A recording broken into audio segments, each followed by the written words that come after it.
welcome to the Real Talk Podcast. My name is Andrea Castinetti, and I am joined by the lovely Gary Kelley with Lamacchia Realty, and one of my rock star agents, Alise Bartolini with Castinetti Realty Group. And a little side note, the reason we said good day, because we could not decide if 11 a.m. was afternoon or morning, so we decided to go with good day today.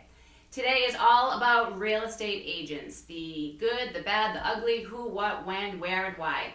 So one of the big things with this podcast is we like to bring in agents from other offices. That way we're not biased. We're giving you real opinions, real life stories. Gary's been an agent for 9 years. Alise has been an agent for 4 years. I've been an agent for 7 years. We're going to give you the why we got into this business, who we are, and what we're all about. So I say we go a little more veteran this morning with Gary Kelley. I know. I have to acknowledge, though, that I have history with Alise. Okay, yes, that's right. Need to get that out of the way, or that's else it'd be very awkward. Alise used to work at the Westboro House of Pizza. And at one point, she was wiping down the bar, and I said something about, do you want to come to my house afterwards to clean my house? Excuse me. Okay, let's keep this clean, Gary. No, never inappropriate. And Alise said, I can do house cleaning, but I said, well, I have a house cleaner, but I have this back hallway that could be painted. And Alise dove right in, and then it's like, I wanted stair treads. And so from the beginning, she's a go-getter. 100%. And a hustler, no matter what. Yep. And so I've been very proud to look from a distance at how she's become an agent. I love it. And you get to watch it. You knew her, and I always love the I knew her when stories. She obviously came to me when she first got her license, and to watch the last 4 years of her journey and her growth, and, rising star and rookie of the year, so many awards that, we'll get into. It's awesome to watch that. So thank you for acknowledging that. And yes, you are a hustler. Alise, literally, she'll put that tool belt on if she needs to. Just get the hell out of her way. So I got into real estate 9 years ago. You may have noticed I have gray hair. And I was working in... Oh, that's Don't we nice. all? I pluck mine out daily, so I get it. So I was working in high tech, running data centers, and you get to a certain point where, people look at you and they say, well, it has been, Right. He's just done. And my view is you either fight that perception or you say, screw you, and I'm going to go do something different. Right. And so I got into real estate. I got into real estate in 2008 as a developer. Oh. Buying properties and flipping them and all that stuff, and I had 3 partners, and I've told the story before where one of them kind of lost his mind, and you're going to say, Gary, that's really not fair. You're being harsh. No, Newton Wellesley Hospital behind the locked door. That's, oh man. It was the stress of the time and losing everything that, frankly, that they had built, and I was a part of. And so, as quickly as I could, I extricated myself from that. Didn't let them fail, but I got out of it. Ran back to high tech, and then years later came back and I said, I'm going to be an agent now where I can, make money in real estate and not risk my own funds, because I don't want to end up in Newton Wellesley Hospital behind the locked door. Stressful. So that's my story. Okay, good. I'm sticking to it. And you've worked at a few places, right? I started with Red Tree Real Estate. I had originally worked with the guys that I did the development with, were with City Realty. Okay. And then some of their agents went off and started Red Tree. And so I went with Red Tree, just easier in some ways, but they don't make a market out here. Okay. Right. And so then I went to the Balloon, Remax. Wonderful. Right. Okay. And that's where I met you. Remax is, it's great. You sit there and you walk into someone's home and you say, I'm with Remax, and they all kind of nod their head. Right. You walk in and say, I'm with Red Tree, and they're like, what? Right. And then you have to tell the story about how they named Red Tree, which I won't go into here. We'll have to talk about that after we get off. I'm curious about that, actually. Yeah. Something to do with coming out of a bar at night with a flog. I don't know. And then... we wouldn't know about that. Recently, I went to work with Lamacchia. Yep. Awesome. Okay. Good for you. All right, we're going to get back to you. Hello. Hello. All right, so for you, I know your back history, but what made you choose real estate? Since forever, whenever anyone would invite me to their home, I would always ask them to show me around. Like, I've always been a nosy person. And then I have been in customer service for over 15 years. And, I was working at the International Golf Club. I, said to myself, getting laid off in the winters, and then working with my stepfather doing flip properties, that really got me interested. And then seeing how his agent marketed the property, and it was a lot of fun. So I decided to get my license, but I was still working at the International, and then I signed on with you. And then that... We want to talk about our interview. And then in January of 2020, I said, all right, I'm going to give this a go. And then the International actually closed their doors. So I was like, universe is totally throwing me into this. So I just dove in, and honestly, I wish I did this years ago. It's just been... I say the same thing. It's been a great journey. And that's the thing. So you came on part-time. So we're going to get into that too. Part-time versus full-time. I have so many people that reach out, can I do this on a part-time basis? How do I get into it part-time? Can I be successful? And, I'm sure everyone's going to be on the same page agreeing that, when you're a part-time agent, this literally is very, very demanding of your time. I remember being I worked for a company called Navisite up in Andover. Okay. At the time, we're part of Time Warner Cable. Okay. And they were having a data center problem somewhere, so we're on a call, global call about that. And I've got a PNS I'm supposed to be working on. Right. And I sat there and I said to myself in that moment, I'm not doing anything well. Right. Okay? Well, right. You don't have to be so harsh. but that was my reaction. Yep. And it's like, I gotta decide which side of this I'm gonna go on. And I talked to my boss and I said, listen, I'm gonna go full-time real estate. And he said, what? Right. Yeah. Can I still have breakfast with you once in a while? But it was that kind of thing. And it's, exactly, to prove your point, real estate is not a 9-to-5 job. I had an agent come in and she wanted to interview here, and she said, I don't work weekends. I said, well, that's a little tough because, that's usually our busiest time. And, granted, we are not 9-to-5ers. Thank God I could never be a 9-to-5er. But, just like yesterday, I go out to lunch in the afternoon, you're with a client, I'm trying to do, thank God we could do things on our phone. I can't imagine being in real estate where you had to physically go to someone's home for a signature. That wasn't when you were in as well. No. Thank God for... But I also was a nut and bought a laptop with wireless so I could work remotely because I had to do that. Yeah, exactly. My question is, what did everybody do before GPS? That's what I don't know. You would print MapQuest. My map would have come up one time because I didn't have any service, and I was like, and they're following me, of course, and I'm like, I don't know where I'm going. Just hopefully get service soon, and then go off to our next destination. That was literally before I got my license. As I was in class, I'm like, my biggest fear is because I have zero sense of direction. Zero. Yeah. Like, if you don't give me a landmark, like I said, don't ever tell me to go north or south or west or east because I would literally drive in circles. If I need landmarks everywhere, but that was honestly that was my only fear. How are clients going to follow me to all these? The worst is when they follow you. The worst. Yes, the worst. I'm like, listen, I may take some random lefts and rights, and I get lost constantly. So that's something we'll get into as well, but. If you had to pick 2 things that you absolutely love about real estate, what would it be? So, I'm always going to go to you first. Okay, I like to put you on the spot a little more. I'm fine. I don't want to make Alise uncomfortable. I love helping people, and for me, it's about helping people. When you call someone and say, they accepted your offer. Right. Whether they're a man or a woman, there's a squeal that happens. Yeah. And that is so fulfilling. Totally. Okay? So that, and to me, that's the thing. Right. There are times where I don't like, being in a restaurant at night and having someone come up and say, hey, what do you think about the market? Right. Now, I know I'm supposed to look at that as an opportunity. Right. But at the same time, I'm trying to have dinner with my group or my family, whatever. Yeah. And you do, the answer, by the way, is always, it's unbelievable. Right. It's amazing. That works for any market. But I also enjoy, again, helping people. I was out this morning at 7:30 doing a home inspection. Right. And it's like, you do that because the guy that's the client has a restaurant, he has to get to work to open his restaurant.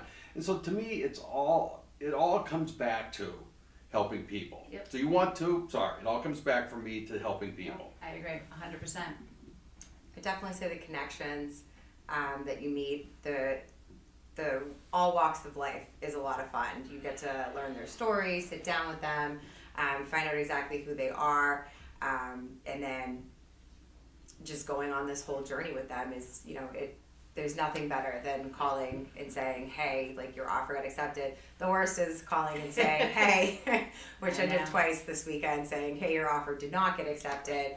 And it's also, I'm very motivated to help them find that perfect house. So I'm always looking. So it's always just fun.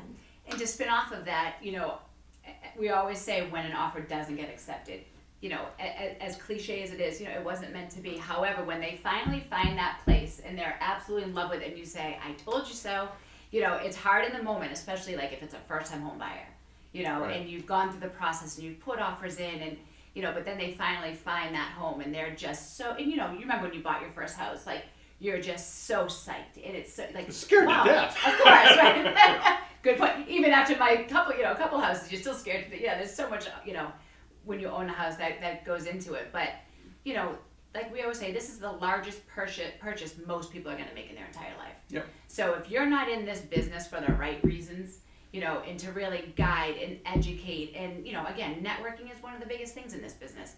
That's why I love bringing other agents in on here too, because, you and I met, I think at an open house one random day in a garage, but again, when you're on the other line calling me, and unfortunately we didn't get to do a deal that day. Street, yes. Yes, we tried, and you and Sue came on. we wanted to play with the dogs. And by the way, for the record, I was told the dogs would be here and they're not. That's the only way I got Gary here. Brody and Tucker were supposed to be here, but your offer was more compelling when you said we will buy Brody and Tucker the best prime ribs we can get, but unfortunately we couldn't make it happen. Let's think back to first year. Think back, jog your memory. First year is literally the hardest year probably in your real estate life. I don't know the exact percentage. A very high percentage of agents do drop out in the first year, and now we're going to get into why and the challenges that we face. And, I jumped into real estate when I sold my business, and I said, I'm doing this full time. Thank God I had money in the bank. Because, again, I didn't want to work another job and be distracted. I wanted to go into real estate 100%. But, I can remember my first year just to survive. I think I used $30,000 in savings just to live and, try to grow my business. What do you guys think were the biggest challenges that first year? Balance.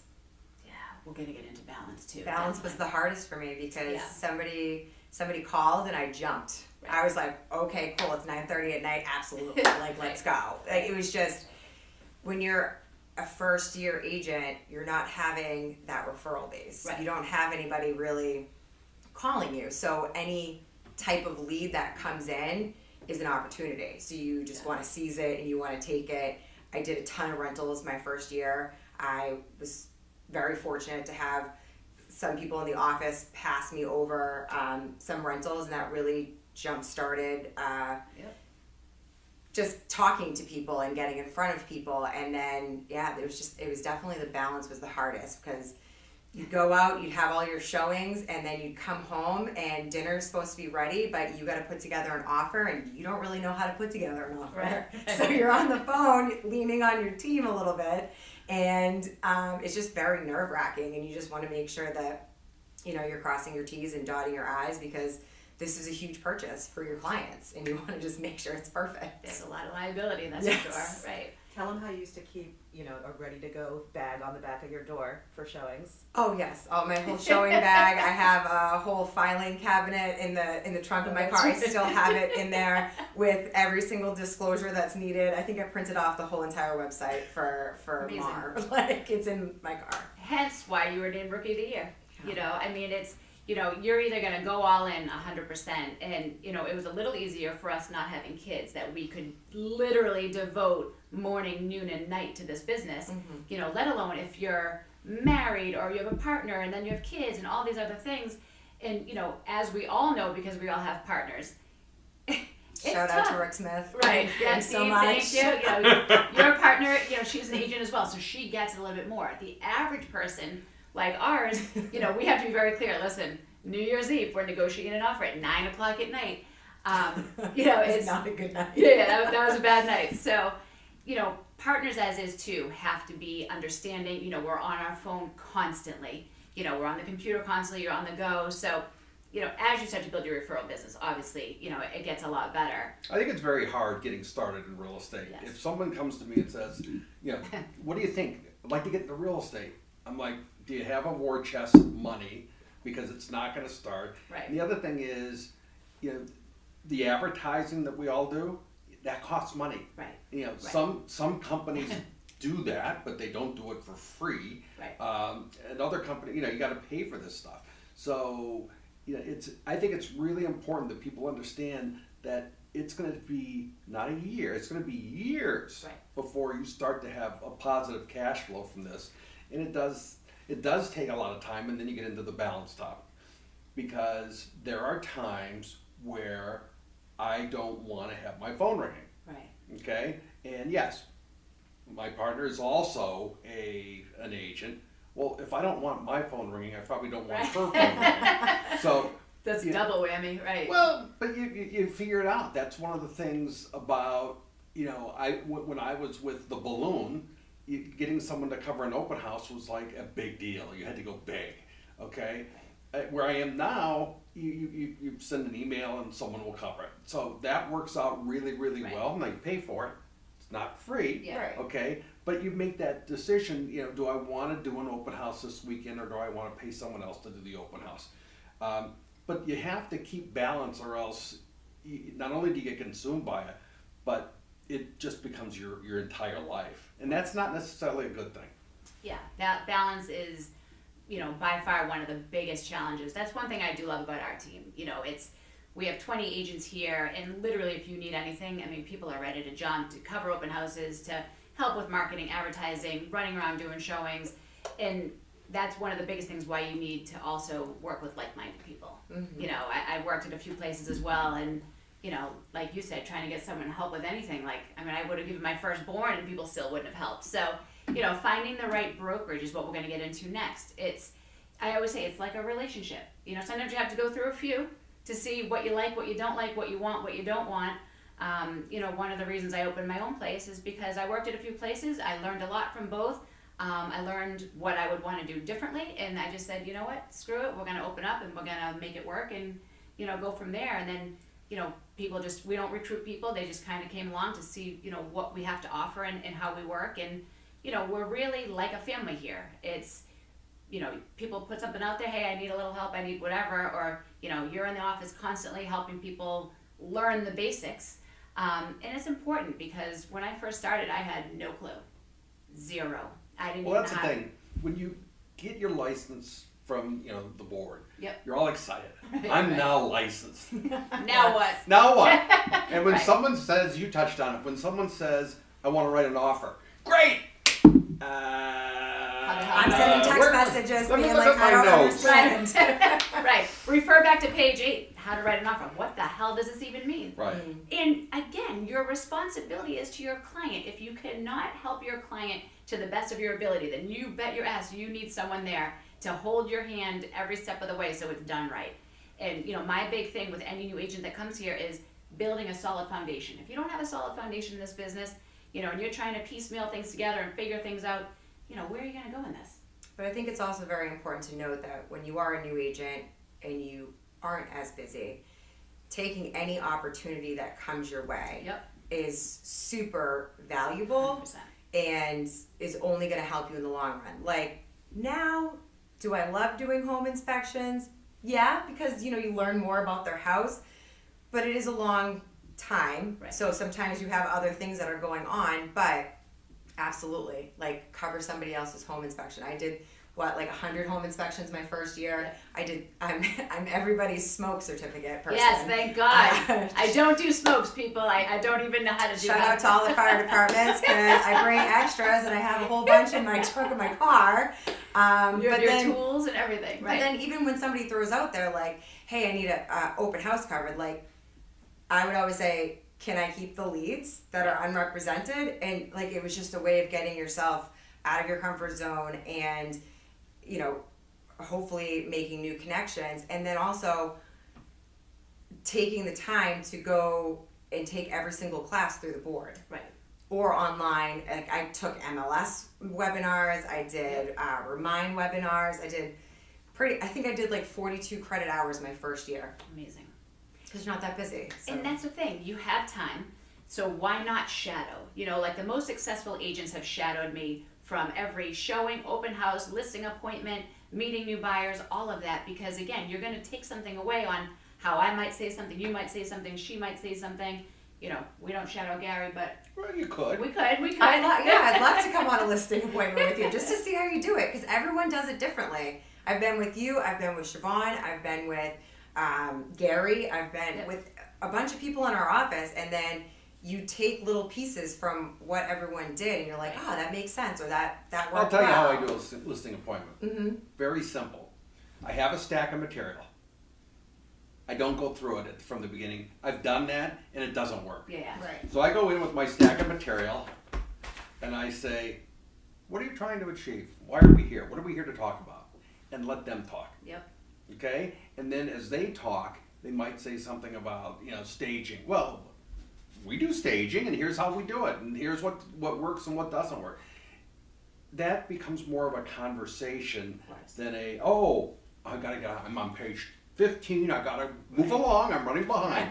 Because that doesn't work. They shut down, we see their eyes glaze over. Yep. So for me, it's try to make it conversational. Of course, and we always say, you know, this is like psychology. There's always a reason someone's buying, selling, or renting. So now, once you get to the heart of that, then you talk about that, you build that rapport, you build that trust. You know, our first podcast was all about trust. You know, why would someone hire me? What are they gonna get from me? Am I just trying to make a commission? Or am I truly on this journey with them and understand, are they getting divorced? Are they downsizing?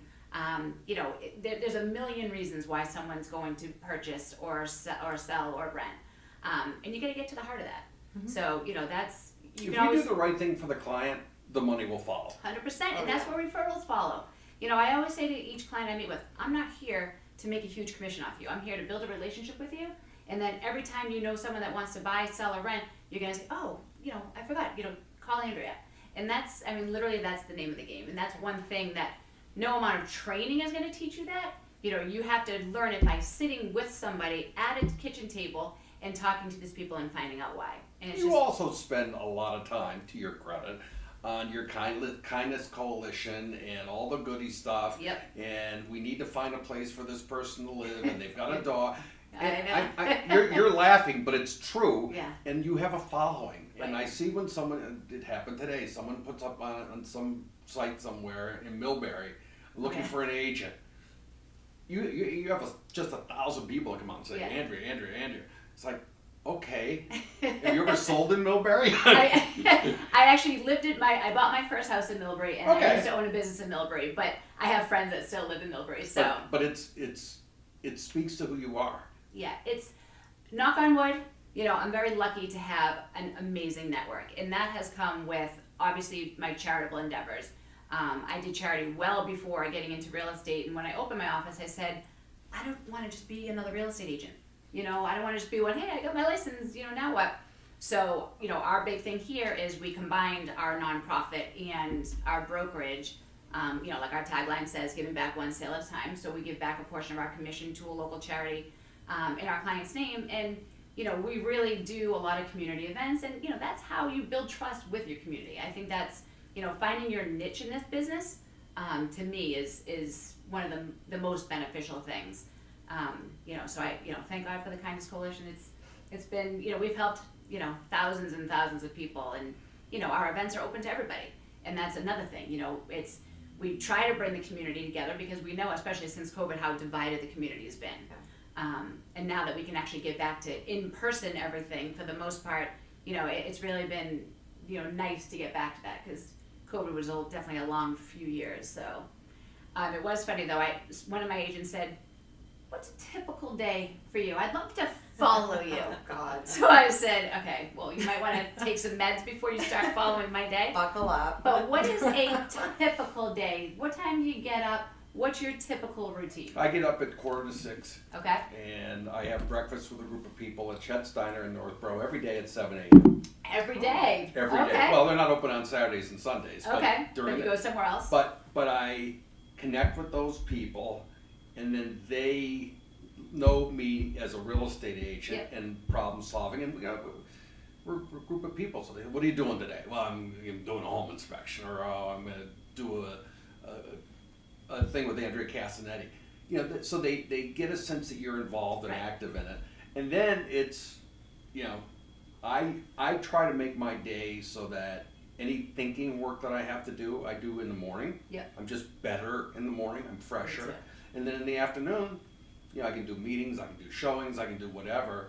And then, 6, 7 at night, start to tail off. Right. I do, answer my phone if I've had a couple of beverages. No, let's be honest. If I've had a couple of beverages, let it go to voicemail. Right. I'm not going to be an idiot on the phone. Exactly. I'm just not. Right. I can do that without having to. We're good without alcohol being idiots, so I get it. Okay. So that's my day. I love it. Day after day after day. And the good thing too is, you're supporting Chet's. You and Sue are always out, or you're always out at different restaurants. I like to see where you're at. It's always like, where's Waldo? Remember that day I was in, where was I, Maine or something, and literally I took a picture of the ocean, and Gary was like, oh, you're at Anchorage or wherever. I was like, how the hell did you know that? But I mean, that's again, balance, and that's what you need. Okay, buckle up for Elise's typical day, because I already know where this is going. What's your typical day, Elise? So my typical day starts with me hitting the snooze button at 4 a.m. And then usually I get out of bed around 4:15. 4:15. That's crazy. That's crazy. But it is my quiet time. You go to the gym? I have my gym in my basement. Yep. So me and my dog, we get up, we make some pre-workout, we sit on the couch, we watch a little news, and then I have some quiet time. So then I go through all the emails that I didn't get through the night before. And then I go and work out. 9 out of 10 times while I am working out, I am on the phone with somebody. I am either texting or doing something to start my day. I can try and plan my day from start to finish, but you always get curveballs in between. So today was a late day. Have a couple of appointments, and then it turned into a full-on day because one of my clients didn't get an offer accepted, so he wants to see 2 other houses this evening. So I'm like, okay, great. So we adjust, we figure it out, and then I do some follow-up emails, and then, get ready for the day and off and running. And then... So when do you leave the house? Well, it depends upon the day. Yeah, but typical. Typical, 8, 9. Okay. Yeah, so usually if it's any sort of meeting with a client, it's 8 or 9. And then after Jeopardy's over, you've got a better chance of seeing Jesus than hearing from me. My phone goes into 8 o'clock. Good night. Sleep mode, 8 o'clock. Like, you are like... So Ken Jennings or the lady? Which one? I don't know. It's a toss-up. I like Ken Jennings. I like Mayim too. She's pretty good. But, I mean, then I'm passed out for the night. And You'd have to be getting up at 4 in the morning. Yeah. And I'm a little bit in the middle of both of you guys. I like to walk my dogs in the morning, work out in the morning, get ready at my leisure. I don't like to be rushed. I like quiet in the morning. No one's there. And I don't usually leave till like 10. And then There's a common thread though. The 3 of us all need some quiet time. Yes. In this business with your phone constantly ringing, we have a ton of agents coming and going. We have a few offices. If you don't have a little bit of quiet time to yourself, I think that's going to lead to burnout. We talked one day and I said, Elise, as you're, they all call me Mama C here. I'm the mother to everybody. I said, you gotta relax a little bit and have a little balance because I don't want you to burn out. She's like, I'm good. And I said, I'll have the smelling salts ready when that day time comes. But, I did in the beginning, as well, just spinning your wheels and going. And then you start to learn if I want to scale and grow, then I'm going to start to bring other people on to help me scale and grow. Siobhan came on, you're here. I have my core group of people that I can say, hey, listen, these guys are an extension of me. I need you guys to do X, Y, Z. If you guys jump up, go. There's money to be made. Everyone's getting paid for what they do, and it's just a win-win situation because we can help so many more people together than me just trying to do it all, you know, like I did in the beginning when I opened here. I mean, I was the janitor, QuickBooks, agent, you know, team lead, you know, pay the bills, you name it, I was doing it. And I was like, holy, like, how long can I keep this up? And, you know, then you learn to delegate. And it's for a control freak such as myself, it's a little hard. It's like kind of giving up an organ to let go a little bit. But, you know, now look at us. Now we have multiple offices and we're starting to grow and everything's running more smoothly. And, you know, that's my biggest thing. If you want to scale, that's an absolute necessity. Delegation was definitely the hardest for me. Yes. And she politely said to me, "You are not Superwoman. Right. You can't be everywhere." And I'm understanding that. I'm very protective and like, you know, my clients, I just want to make sure they're, but I also understand that I can't be in 10 different places at once. So delegating and prioritizing what needs to be done is super important. Right, and that's why I always say we're better together. When a client hires me, I say, listen, you're not just going to get me, you're going to get myself and one or two other agents because we're going to better service you. So, you know, and they love that. Why wouldn't they want multiple people running around every time they want a showing? Here, you go, and it just, you know, that seems to work for us. And everyone has to find their niche. They have to find, you know, their routine and find out what works for them and who they want on their team if they want anyone on their team. Mm-hmm. You know, we're just lucky to have a very tight-knit group of people that, you know, are really ready to jump up at any time. If you guys had to give one word of advice to any new agent, what would it be? I have to have one word? Well, would you like to give some words of advice? I'll give you a few. Well, I would go with be patient and be persistent. Okay, you can't expect it all to happen day one. Right. It's not. Yep. And it gets frustrating, and you end up pounding your head against the wall and say, "I'm a failure. It's not working." Yep. No, it takes time. I would say years. Yes. And then that's where the persistence comes in. 100%. I was thinking about this when you lose your first deal. I was like, that's it. I'm not made for this business. I'm a horrible agent. I suck. I'm quitting. And I was like, then I looked in the mirror. I was like, what the frig am I saying? Like, okay, it's one deal, but at that one deal, you know, you would think it's the end of the world. Like, I didn't do my job. And I don't ever like to fail anybody or let anybody down. I was like, and then you have to kind of do some soul searching. And that's what, and I'll get into with you next, but that's when you really need to look at yourself and the person in the mirror. I don't care what you're doing. I don't care what you're doing. I don't care what she's doing. Obviously, I care what you guys are doing. But it's, you know, in the beginning, I would look and I'm like, oh my God, he has 15 deals. Oh my God. Like now, you know, the agents that still talk to me, hey, what's your volume? Like, I couldn't tell you what my volume is if you paid me $80 million.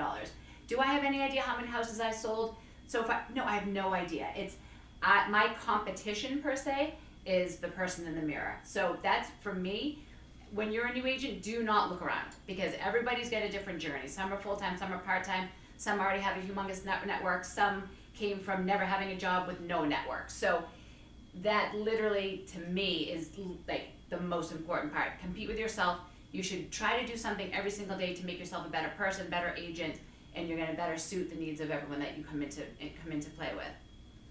Well, I was going to say part of that is, you know, going back to like second grade when your teacher said, keep your eyes on your own paper. Just, you got to focus on you. Like, it's great, other people, you can be cheerleaders for other people, but other agents aren't your competition. Right. It's great to bounce ideas off other agents and like get to know them. My first year, I'm just like, oh my God, like I gotta be, you know, the best agent out there. But then I'm slowly learning, like, you can learn a lot from other agents, from other offices, see how they do things. So unless they say, let my 25 years experience guide you. Because at that point you're saying, come on, you're I'm fine with that. That doesn't bother me. But like, you know, I feel like when you're doing a deal with somebody, it's like, great, we're all trying to get to the same goal. We're all trying to get to the closing table. So let's all work together, you know, instead of against each other. Right. And I'll be the middle person of that. So yes, so I heard that a lot when I was a new agent. So it's, and let's call it what it is.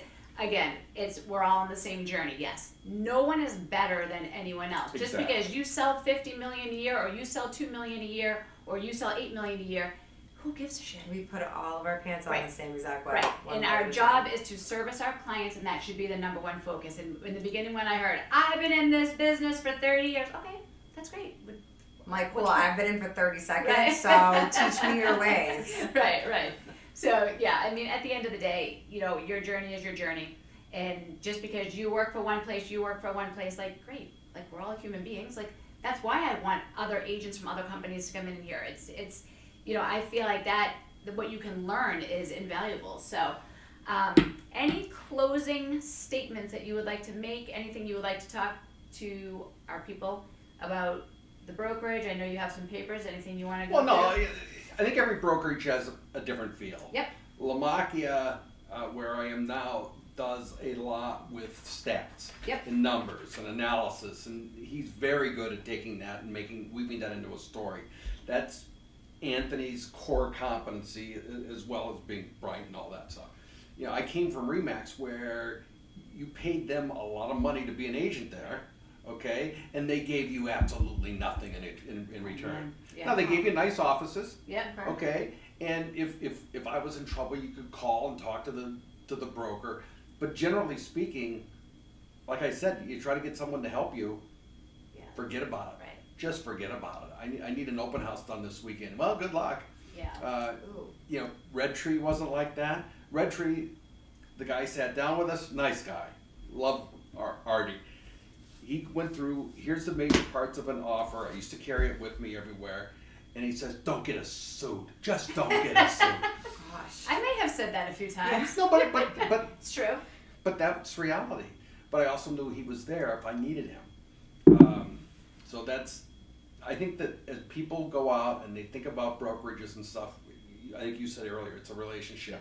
You've got to spend time and talk to people and see where the chemistry's right. Right. And some people love, hey, your training's on X day, every single day, you need to do this, you need to do that. Some people love, you know, our philosophy here is learn by doing. Like, I throw you into it. I get a deal, hey, come on, this is how you're going to learn. Obviously, we have education as well, but the type of learner I am is I learn by doing. So I want to go out, I want to be in the trenches, I want to be on, you know, every single appointment, every single email, phone call, so I can hear how it's done. And that's where I feel that, you know, that has helped best prepare me. Because me sitting in a classroom for 8 hours, nope. Makes you numb at one end and dumb at the other. Oh, man. There's not enough you coffee. can use that. Yeah. Oh, and I will. I'm going to write that one down. Any last words for... I would just say educate yourself. When I first came into the business, I never purchased a home. So I thought closing day was champagne, confetti.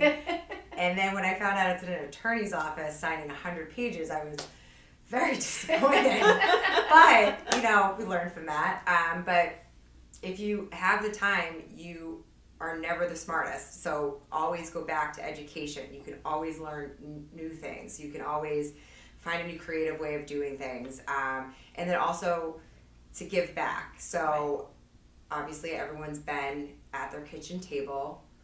I was crying because it was my first offer. I didn't know what to do. So I always make it a point to any agents, whether they're in our office or not, how to do things. Because I don't want anyone to ever feel like they can't do something. So educating yourself, but also giving back to the other agents in your office to help them get up to speed, because we all work better together.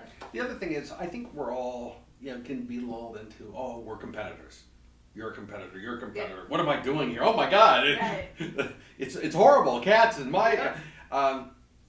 It's networking. 100%. It's learning from each other and being comfortable to pick up the phone and say, how are the dogs? Yep. Hey, I've got this question. Right.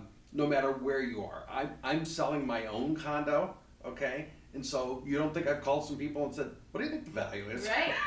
Okay. It's I know true. what I think it is, but ground me. Help me with what you think it is. Yep. So I think that going to networking events and all that kind of stuff is important. Right. And it doesn't matter who you work for. How many times have I heard, you want me to come on your podcast, but I don't work for you? Like, who cares? You know, I mean, that to me, that's, you know, and there's so many brokers that I can pick up the phone and they will literally answer their phone for me, from Coldwell to, you know, ERA, to a million different brokers that I could call at any point in time. And that's what I love. I want people to know that just because I work for myself, like, you can call me anytime. If I know the answer, I'm going to help you out as much as I can. And, you know, that's what it's all about. So then it's also fun, too, is when you get to network with other agents and things like that. You know, call up Gary and be like, Gary, I'm showing your house. Like, so excited. Right. You know what I mean? Exactly. Like, Mary Wood was going to put in an offer on one of my properties. I was like, oh my God, Mary Wood's going to do this. Yeah. This is great. Oh my Oh, God. that's like, I can't wait. Mary Like, Wood. Mary Wow. Wood. Oh my God. So Right. it's just like, it's exciting. It's fun. And then it's just, you know, It is everyone exciting when you working. know the people. yeah. Right. And then you get to know new people too. And it's so, respect for one another. Yeah. Well, you guys are awesome. So thank you so much Yeah. for coming on. Gary, Kelley, Lamacchia Realty, Alise Bartolini, Castinetti Realty. I'm Andrea Castinetti. Thanks for tuning in, and we'll see you next week.